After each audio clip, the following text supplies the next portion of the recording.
bom com vocês? Espero que sim. Todos em casa, tudo bem com vocês? Mesmo, hein, gente? A dica, em casa. Se sair, use máscara, ok? Bom, estou falando com as minhas turmas do 7º ano, turmas 700 e 701. Hoje nós vamos dar início ao livro 2, capítulo 6, Reinos Africanos, certo? Bom, os africanos começaram a chegar ao Brasil no século XVI, trazidos à força como mão de obra escrava. Acredita-se então que cerca de 4 milhões de africanos desembarcaram no Brasil, nos portos brasileiros, até mais ou menos o final da escravidão. Bom, neste capítulo você estudará os povos africanos, alguns povos africanos, e sua diversidade cultural e como que os urubais e os bantus influenciaram na cultura brasileira. Vamos lá? O continente africano pode ser dividido em duas grandes regiões delimitadas geograficamente. A África do Norte, onde predomina a paisagem desértica e onde se organizam as civilizações egípcia e cartaginesa na antiguidade, e a África subsaariana, onde há grande extensão de savanas e florestas tropicais. O intenso comércio através do Saara contribuiu para a formação de um poderoso reino na região do Sahel, onde hoje se encontra a Mauritânia.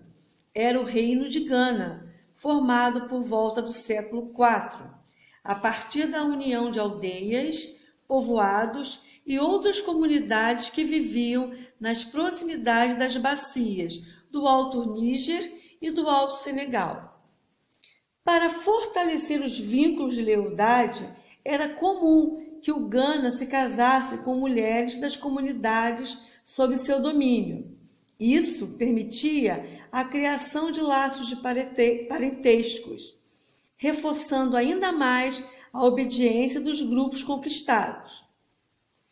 Além das alianças e da submissão de outros povos, um fator que contribuiu para fortalecer o poder de Gana era o controle de inúmeras rotas comerciais. Nesse comércio, duas mercadorias tinham papel de destaque: o ouro e o sal. Além, é claro, do ouro e sal, outra atividade econômica importante para os habitantes do reino era a metalurgia.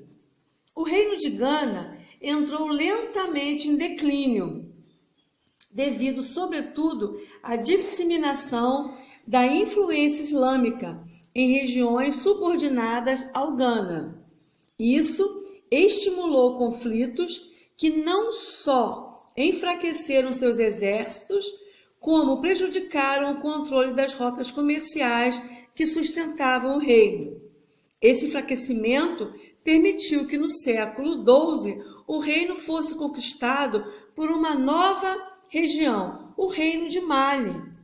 Ainda assim, sua antiga capital continuou sendo um importante centro comercial até meados do século XV. Bom, vamos dar início então, daqui a pouco, à fala sobre o Reino de Mali, que também era conhecido como Gangada. Surgiu então no século XI, sob um território subordinado à autoridade do Gana. Ele se formou a partir da reunião das mandingas, de um povo que vivia próximo ao rio Níger e que dependia de rotas comerciais que atravessavam o rio e a região. O reino de Mali foi influenciado pelas crenças islâmicas que disseminaram-se pela África.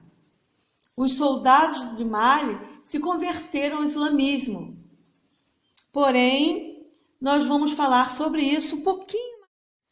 Os soberanos de Mali se converteram ao islamismo, como eu acabei de falar.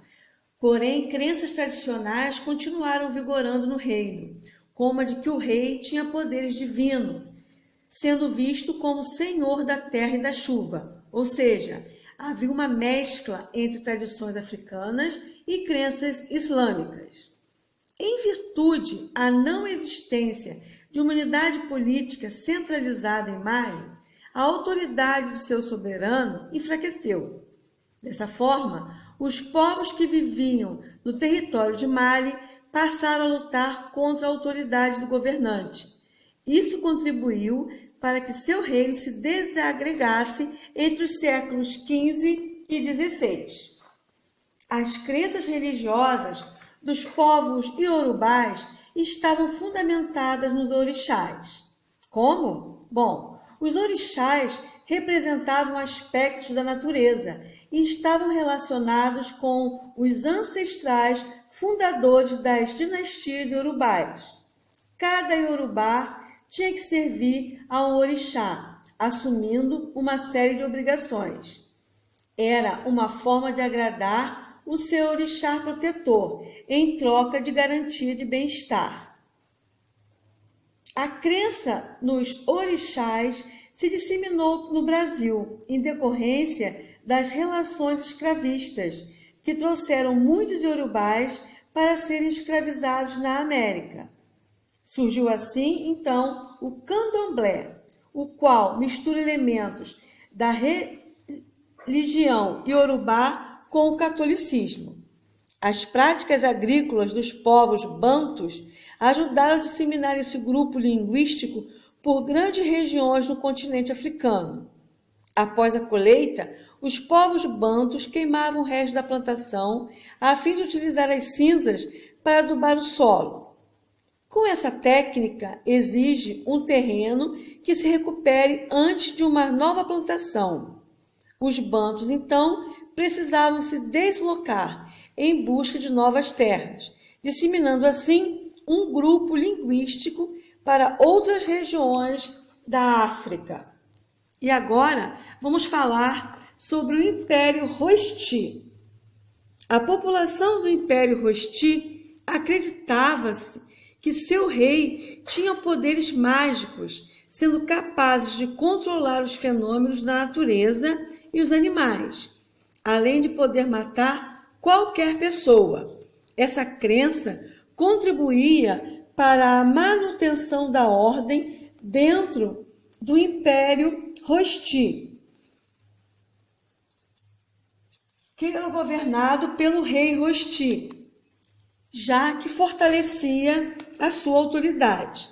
Verifica-se que a sociedade Rosti não era igualitária, além da existência de uma pessoa que controlava